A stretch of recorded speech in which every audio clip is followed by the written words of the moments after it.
Hello everyone, welcome back to my channel. Our today's topic is 9th Standard Mathematics Part 1, that is Algebra Chapter number 6, Financial Planning Practice at 6.2. We will do all the important concepts related to Practice at 6.2, which are very important for your future also.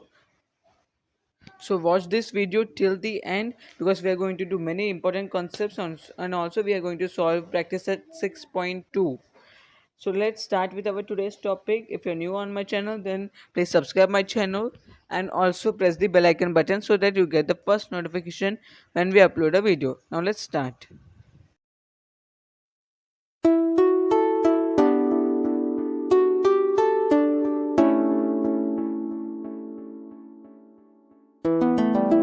The first concept we are going to learn today is living off taxes or taxation. Now, first of all, I would like to ask you the question that what is taxes according to you? Actually, according to me, that taxes is a small amount that we pay to government for development of our country and for our basic amenities. The government makes many plans for the government of the country. It requires large amounts of money for implementing these schemes. By charging different types of taxes, the funds are generated for implementation of these schemes. So why government charges taxes?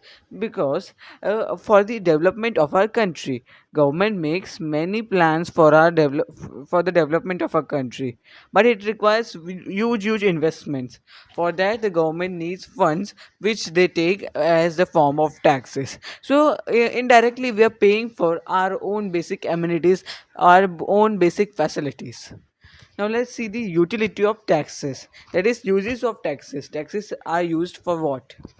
Provision of infrastructure and basic amenities. For provisions of infrastructure and basic amenities like railways, bridges, many things. For our basic amenities, for going from one place to another also we need roadways, making the road more clear. Then implementing various welfare schemes like medical schemes, health schemes. Then implementing schemes of development and research in various fields. Maintaining law and order, even in the law and order section, the taxes are used, like for police, paying the police the salaries, giving aid to people affected by natural disasters. The places where natural disasters have occurred, there people must need money, no? So they help there by using this taxes money. Defense of the country and its citizens, etc. For our defense, like we need many weapons, so for that also this money is used. So that is also very important for us, and it is our need also. Now let's learn types of taxes. There are two types of taxes. First is direct taxes and second is indirect taxes. Now first learn direct taxes.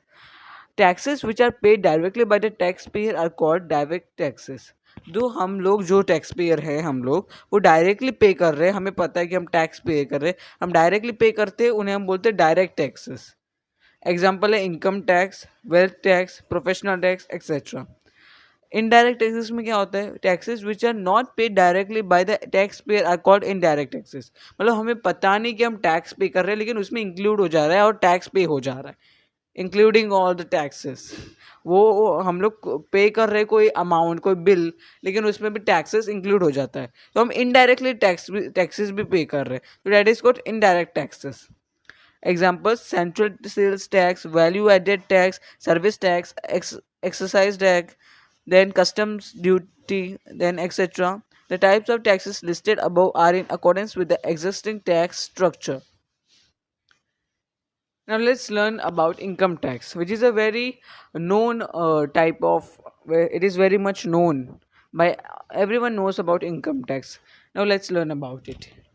If the income earned in India by an individual, institute, or authorized industry exceeds the limit specified under the Income Tax Act, income tax is levied on it. In this chapter, we shall consider only those taxes which are to be paid by individuals. Income tax is levied by the central government in India. Income tax is levied under the following two acts. तो अगर हमारे India में कोई एक individual या फिर कोई एक इंस्टीट्यूट कोई या फिर कोई एक इंडस्ट्री एक पर्टिकुलर लिमिट हो अमाउंट की, उससे ज़्यादा कमा ले उस महीने, वो एक पर्टिकुलर लिमिट्स होती है, इन्होंने रखी होती है इनकम टैक्स एक्ट के अनुसार, कि इस लिमिट से ज़्यादा कोई भी कमाता है तो वो उसे इनकम टैक्स उस पर लगाया जाएगा और उससे इनकम टैक्स लिया जाएगा। फॉर दी उसे पे करना पड़ेगा, I think so 4-5% of the income for the development of country, ऐसे बोल के इनकम टैक्स लगाया जाएगा। ऐसा होता है। तो एक लिमिट के ऊपर कमा ले कोई इंडिविजुअल या फिर कोई इंस्टीट्यूट या कोई ऑथराइज्ड इंडस्ट्री, एक पर्टिकुलर लिमिट होती है। और ये चैप्टर में हम लोग कंसिडर करेंगे सिर्फ वही taxes which are to be paid by individuals. And income tax is levied by the central government in India. Income tax is levied by under following two acts: Income Tax Act 1961, which came into force on 1 April 1962. The act passed every year by Parliament, which makes financial provisions. So these are the two acts for income tax. Every year, sometime in February, the finance minister presents the budget for the next financial year. It has proposals for the income tax rates. Once Parliament passes the budget, the proposed rates become applicable in the following year. तो हर साल ये होता है, हर साल फरवरी के आसपास के time पे ही जो फाइनेंस मिनिस्टर होते हैं वो बजट प्रेजेंट करता है।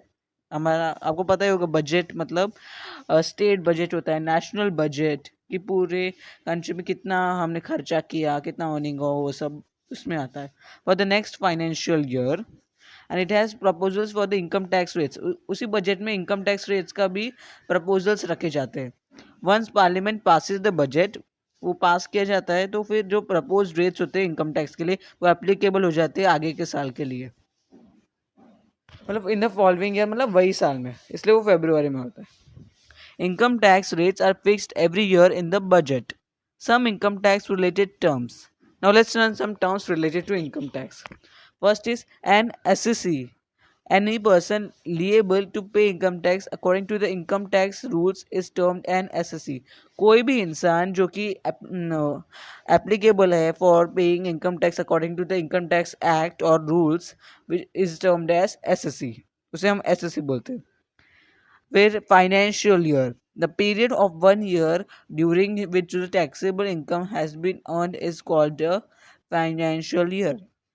In our country at present, the financial year is from 1st April to 31st March. So the एक period होता है एक साल का, the period of 1 year during which the taxable income has been earned, जिसमें मतलब एक पीरियड होगा एक साल का पूरा, उस पूरे साल में जितना भी टैक्सेस से इनकम होती है, जितने भी टैक्सेबल इनकम्स वो कमाई होती है, यानी कि टैक्सेस से जो इनकम हुई होती है वो कमाई हुई होती है, वो एक पूरे साल की, उसे एक particular in a country at present the financial year is from 1st April to 31st March. Okay, 1st April to 31st March मतलब 1st April, मैं एग्जाम्पल लेता हूँ, 1st April 2021 to 31st March 2022, ऐसे ये फाइनेंशियल ईयर होता है। एक particular year होता है जिसमें टैक्सेस का इनकम कितना होता है वो काउंट किया जाता है, मतलब पूरे साल का देखा जाता है, उसके बाद फिर से काउंट किया जाता है फरवरी के आसपास। मैंने अभी आपको बोला बजट में। Assessment year, the financial year immediately following a particular financial year is called the assessment year.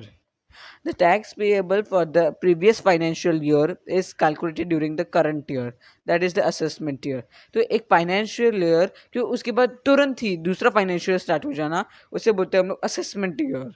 और जो टैक्स पिछले वाले फाइनेंशियल ईयर के लिए काउंट करना है, टैक्स सब कुछ कलेक्ट किया था, वो जो असेसमेंट ईयर है उसमें काउंट होता है उसका सारा। Financial year and assessment year will be clear from the table below.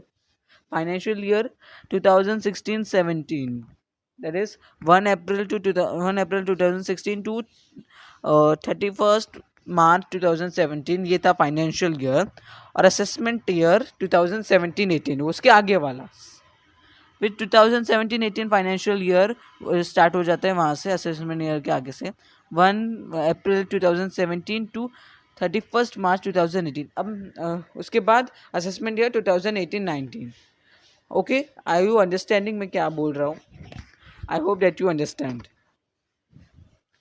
Permanent account number, अब इसके बारे में, इसे हम बोलते हैं पैन। तो what is permanent account number? Let's see. On applying for it, permanent account number, applying for a permanent account number, every taxpayer gets a unique 10-digit alphanumeric number from the income tax department, PAN. We are required to mention this number in many important documents and financial transactions. PAN card होते हैं ना, PAN card, तो ये आपके पास भी होगा, आपके father या मदर के पास पैन कार्ड। तो ये बहुत इंपॉर्टेंट होता है। ये बहुत सारे जगह पे इसकी इंफॉर्मेशन फिल करने को होती है। यहाँ पर एक alpha numeric 10 digit alpha numeric number मिलता है उन्हें, उसमें लिखा होता है। अब यहाँ पर एक देख सकते हैं, यहाँ पर एग्जाम्पल में मैंने साइड में दिया है परमानेंट अकाउंट नंबर, वही है वो 10 digit alpha numeric number from the income tax department we get, and we are required to mention this number in many important documents and also financial transactions. What is the use of the PAN card? It is binding to write our PAN on the challan used for paying our income tax to the IT department or our income tax returns and other official correspondence. So ये income tax pay करने में बहुत ज़्यादा मदद करता है और इसमें इसका बहुत important role भी होता है, and it is used for IT department and other official correspondence. PAN card can also be used as a proof of identity, हमारे आइडेंटिटी का प्रूफ भी होता है। ये हमारी जो आइडेंटिटी है उसके प्रूफ की तरह भी हम इसे यूज़ किया जा सकता है। Computation of income tax, income tax का कंप्यूटराइज्ड कैलकुलेशंस कैसे होता है? As income tax is a tax levied on income, it is necessary to know about the different sources of income. Income कहाँ से होती है? income tax, income tax is a tax levied on income. जो income हुई है वो उस पर जो टैक्स लगता है उसे हम बोलते हैं income tax. So it is necessary to know about the different sources of income. तो अलग अलग सोर्सेज के बारे में हमें जानना चाहिए जिससे इनकम होती है। There are 5 main heads of income. First is income from salary, एक इंडिविजुअल है जो कमाता है वो उसकी इनकम है, सैलरी उसकी इनकम है। फिर दूसरा सोर्स है इनकम का, इनकम फ्रॉम हाउस और प्रॉपर्टी, हाउस बेच दिया या फिर हाउस रेंट पे है वैसे इनकम। फिर इनकम फ्रॉम बिजनेस और प्रोफेशन, जो बिजनेस कर रहे हैं, बहुत बड़ा बड़ा बिजनेस है उनका, बहुत करोड़ों का, so that is income. Income from capital gain, जो कैपिटल इन्वेस्ट किया था उससे उसके बाद उससे भी ज़्यादा प्रॉफिटेबल मिला, इन्वेस्टमेंट की, that is income from capital gain. Then fifth source is income from other sources, और भी बहुत सोर्सेस हो सकते हैं इनकम। तो ये मेन 5 सोर्स हैं इनकम के जहाँ से इनकम होती है। Important considerations for computing the income tax payable by a salaried employee. तो बहुत सारे इंपॉर्टेंट कंसिडरेशंस होती है जो कि फॉर कंप्यूटिंग, मतलब इनकम टैक्स लेने की फ्रॉम अ सैलरीड एम्प्लॉय। एक एम्प्लॉय जिसकी सैलरी होती है उसमें से बैंक में आपके फादर की भी सैलरी होगी अगर, तो वो उनके बैंक में चली जाती होगी। और वो बैंक में जाने के बाद बैंक वाले some amount from it cut it down as tax and they give it to government according to this the total annual income, gross total income, okay, GTI is taken into account for calculating the tax payable. So total annual income मतलब पूरा साल की income is taken into consideration for calculating the tax payable. ये इंसान कितना tax पे कर सकता है, उसकी टोटल एनुअल इनकम कितनी है। According to the sections 80C, 80C, 80D, 80G etcetera, ये तीनों ही सेक्शंस हैं ऑफ इनकम टैक्स एक्ट के सेक्शंस हैं। Some deductions can be availed from the total annual income. जो टोटल एनुअल इनकम है उसमें से थोड़ा कुछ अमाउंट टैक्स की तरह जाता है। टोटल एनुअल इनकम मतलब पूरे साल की इनकम, सभी महीनों की सैलरी मिलाकर। The amount remaining after these deductions are made is called taxable income. मतलब डिडक्शंस करना मतलब हम घर खर्च के लिए ये सब चीज़ों के लिए कर लेना, उसके बाद वो डिडक्शंस करने के बाद जो बचा होता है A is called taxable income. Income tax is levied on this taxable income. तो जो taxable income होती है उस पर levied होता है income tax और उससे पे किया जाता है. So this is how computation of income tax is done. Every year the rules for computing income tax are changed. Hence it is important to know the latest rules when actually calculating the tax payable. No tax is levied up to a certain limit of taxable income. This is called the basic exemption limit. So हर साल the rules for computing income tax change होते रहते हैं. Hence it is important to know the latest rules. तो हमें latest rules उसके जान के रहना चाहिए, हमें लेटेस्ट अपडेटेड रहना चाहिए when actually calculating the tax payable. उसे कैलकुलेट करने के टाइम में भी बहुत ज़्यादा इंपॉर्टेंट है उसे rule. No tax is limit up to a certain limit of taxable income. तो कोई भी ऐसा टैक्स लिमिट नहीं है जो कि एक सर्टन लिमिट होनी चाहिए टैक्सेबल इनकम की. This is called the basic exemption limit. Farmers' income from agricultural produce is exempt from taxation. Under Section 80G of IT Act, donations to the Prime Minister's Relief Fund, Chief Minister's Relief Fund, and certain other donations recognized to the institutions or organizations are exempt from taxations. So बहुत सारे funds है जैसे कि prime ministers relief fund, chief ministers relief fund, वहाँ पर donations के लिए are exempt from taxation. सो इस टैक्सेशन से भी वहाँ पर बहुत कुछ डोनेट किया जाता है. Under section 80D, installments of premium for health insurance are exempt for taxation. So installments of premium for health insurance are exempt from taxation. Generally, the maximum permissible deduction to various kinds of savings under Section 80C is rupees 1,50,000. So maximum deduction मतलब कितना deduct करना है from the annual is under Section 80C is rupees 1,50,000. Now let's see deductions from annual income according to various rules. So annual income में से deduction होना according to various rules. कि क्या क्या deductions होते हैं. General Provident Fund GPF, फिर Sukanya Samriddhi scheme for girls rupees 1.5 lakh, investment in the post department for 5 years, national saving certificate scheme, life insurance policy, health insurance, tuition fees for 2 children. ये सब घर खर्च के लिए आप बोल सकते हो.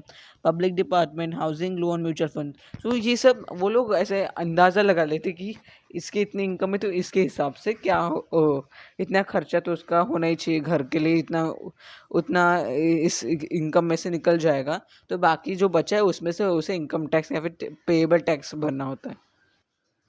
Tax rates according to age of taxpayers are fixed in each year's budget. According to age भी होता है वो. Samples of tables showing tax rates for different income slabs are given below. You can see the table individuals up to the age of 60 years. Taxable income slabs in rupees. Up to 2,50,000 income tax nil. Education says secondary and higher education says. Then 2,50,000 1 to 5 lakh on 5% उसमें से on taxable income minus 2,50,000, 2% of income tax on education cess. So these are things you can read and understand about it. This is for senior citizens from age 60 to 80 years. Taxable income slabs, income tax, education cess, secondary high and higher education cess. Okay.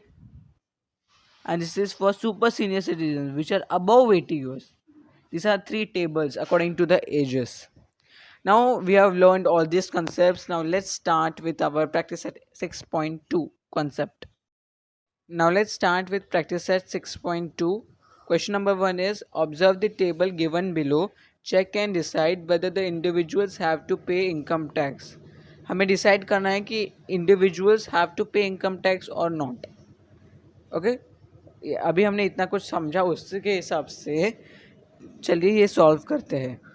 पहला है first miss Nikita, उनकी as है 27 और taxable income है 2,34,000। Will have to पे और not?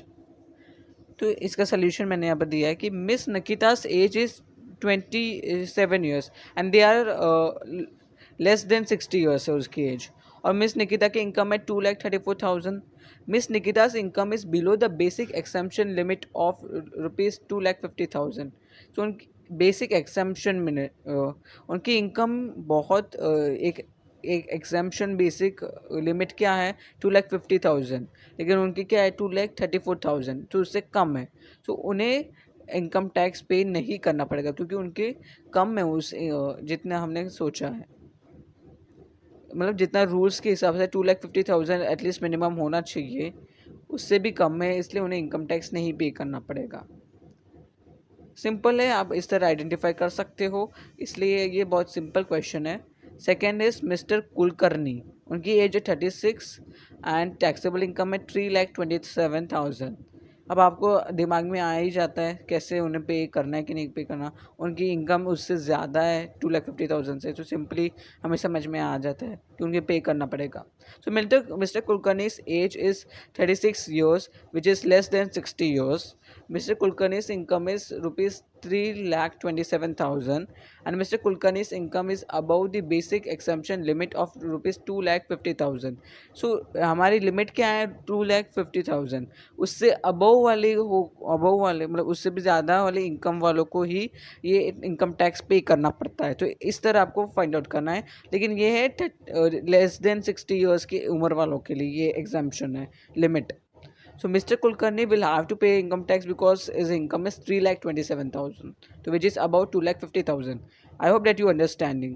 Miss Mehta, her age is 44 and her income is rupees 5,82,000. Again, she is less than 60 years and she has to pay because she earns or her income is more than 2,50,000. So Miss Mehta's age is 44 years and which is less than 60 years. Miss Mehta's income is rupees 5,82,000. Miss Mehta's income is above the basic exemption limit of rupees 2,50,000. So Miss Mehta will have to pay income tax. Next is about Mr. Bajaj. Her age is 64. His age is 64, and income is rupees 8,40,000. So obviously he has to pay because it is. But here the age group is 60 to 80 because his age is above 60. Mr. Bajaj's income is rupees 8,40,000, and you have to remember that for the age group 60 to 80 years, the exemption limit is 3 lakh, not 2,50,000. It is 3 lakh. So if it is above 3 lakh, then only they have to pay. So Mr. Bajaj's age is 64 years, which is coming in the group 80 to 60 to 80 years, and Mr. Bajaj's income is rupees 8,40,000, and Mr. Bajaj's income is above the basic exemption limit of rupees 3 lakh. Mr. Bajaj will have to pay income tax. Okay. The last column is about Mr. De Silva, whose age is 81 years and rupees 4,50,000 is the income. So Mr. De Silva's age is more than 80 years, not less than, but it is more than 80 years. So she doesn't comes in 6 lakh to, she doesn't comes to in the 60 to 80 age group. So Mr. De Silva's income is rupees 4,50,000, and Mr. De Silva's income is below the basic exemption of rupees 5 lakh. So above 80 years age, the exemption limit is rupees 5 lakh. So her income is but less than rupees 5 lakh. So she doesn't have to pay income tax. So you need to remember this. For the age group, uh, less than 60 is the exemption limit is rupees 2,50,000, and for the age group more than 60, there is a age group 60 to 80, the exemption limit is 3 lakh, and above 80 is the exemption limit is 5 lakh. So remember this, according to that you have to classify. So Miss Nikita has not to pay, Miss Kulkarni has to pay, Miss Mehta has to pay, Mr. Bajaj has to pay, Mr. De Silva has not to pay. So this way you can identify. Now question number 2 is Mr. Kartar Singh, age is 48 years, works in a private company. His monthly income after deduction of allowances is rupees 42,000 and every month he contributes rupees 3,000 to GPAF. He has also brought ru- he has also bought rupees 15,000 worth of NSC, that is National Savings Certificate, and donated rupees 12,000 to the PM's Relief Fund. Compute his income tax. हमें इसका income tax calculate करना है. So Mr. Kartar Singh, इनकी age है 48 years which is important to know, और उनका ही works in a private company. उसकी मंथली इनकम आफ्टर डिडक्शन यानी कि सब कुछ काटने के बाद जो भी ज़रूरत होता है उसके बाद जो बचता है वो है रुपीज़ 42,000 एंड एवरी मंथ ही contributes 3,000 to GPF and he has also bought rupees 15,000 worth of NSC National Savings Certificate और वो डोनेट कर रहा है 12,000 to PM's that is Prime Minister's Relief Fund. Now let's compute his income tax. Mr. Katra Singh's monthly income is rupees 42,000 after deduction. Mr. Katra Singh's yearly income. अब yearly income क्या होगी? 42,000 into 12, that is 5,04,000. Mr. Katra Singh's investment.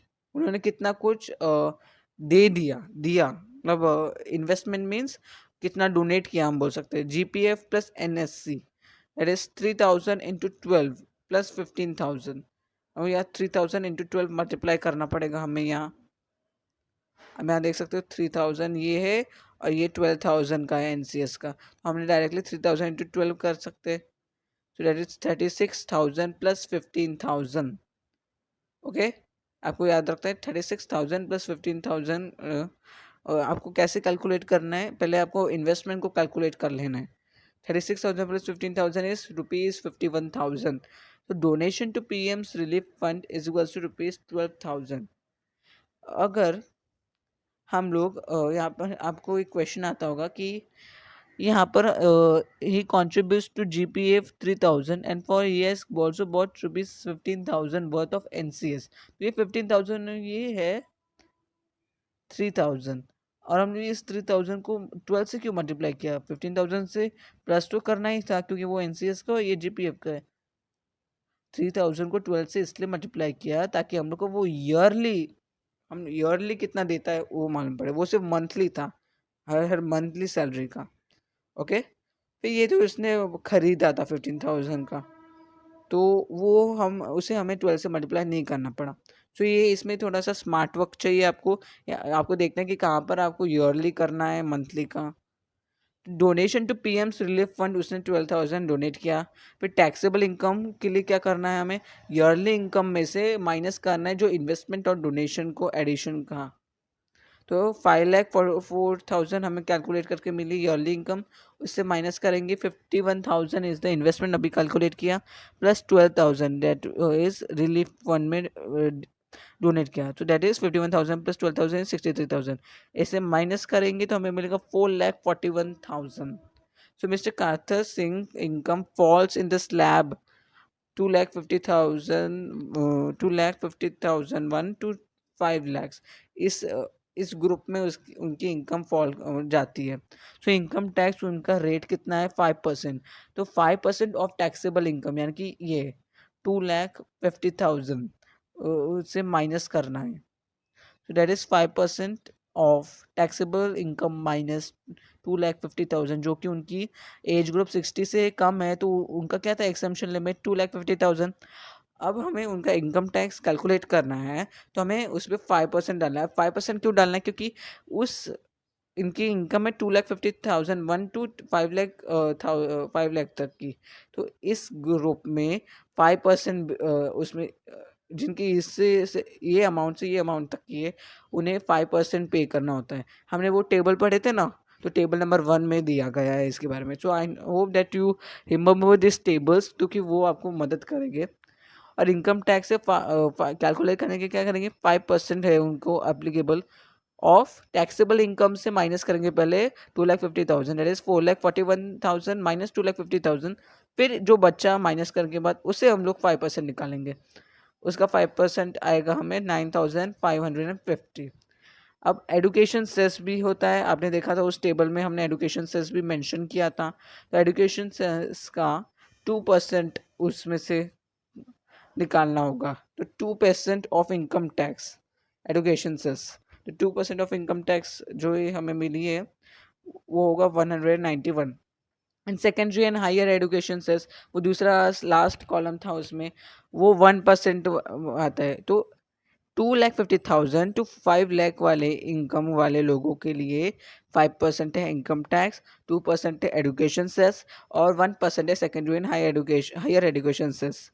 तो हम वो सब calculate करना है, तो वो टेबल आपको याद रखनी चाहिए, तभी आपको ये ईजी होगा ये सम करना।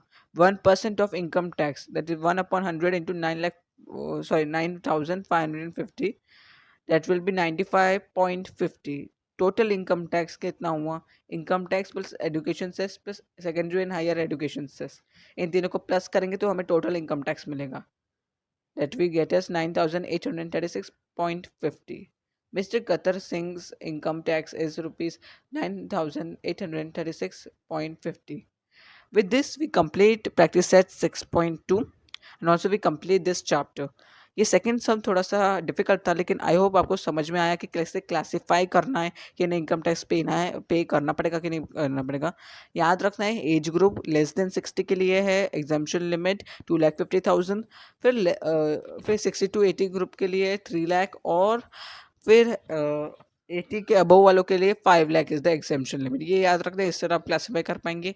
और जब आपको इस तरह सम की तरह कैलकुलेट करने को बोला जाएगा इनका, तभी आपको सारे इन्वेस्टमेंट पहले क्या करना है, आपको ईयरली इनकम निकाल लेनी है। ईयरली इनकम निकालने के बाद जो टोटल इन्वेस्टमेंट कर किया था हमने उससे एडिशन कर लेना है, टोटल इन्वेस्टमेंट निकालना है। वो टोटल इन्वेस्टमेंट और ये जो फंड में डोनेशन किया है वो भी कैलकुलेट साथ में करना है और उसे ईयरली इनकम से माइनस कर देना है। और उसके बाद उस हमें देखना है कि जो बचा है, जो मिलता है हमें ईयरली इनकम और yearly income minus investment plus donation, जो बचता है उसमें वो कौन से स्लैब में जा रहा है हमारे टेबल में से। तो हमें टेबल कौन से देखनी है, जो उनके एज ग्रुप के हिसाब से है, तो उनके कौन से स्लैब में जा रहा है, मतलब तो हाँ वो स्लैब आपको उस स्लैब के हिसाब से उनका इनकम टैक्स रेट कितना होना चाहिए, उनका एजुकेशन सेस कितना रेट होना चाहिए, और secondary and higher education cess कितना रेट है, वो सब आपको कैलकुलेट करना है। और वो कैलकुलेट करने के बाद तीनों का ही रेट निकाल कर आपको उन तीनों को प्लस करना है। तो इस तरह वो प्रोसेस है ये सम सॉल्व करने का। तो अगर आपको ये वीडियो पसंद आई हो और आपको सब कुछ समझ में आया हो तो प्लीज़ ज़रा लाइक कीजिए और सब्सक्राइब कर दीजिए हमारे इस चैनल को। और अगर आपको कोई डाउट है तो आप कमेंट सेक्शन में पूछ सकते हैं।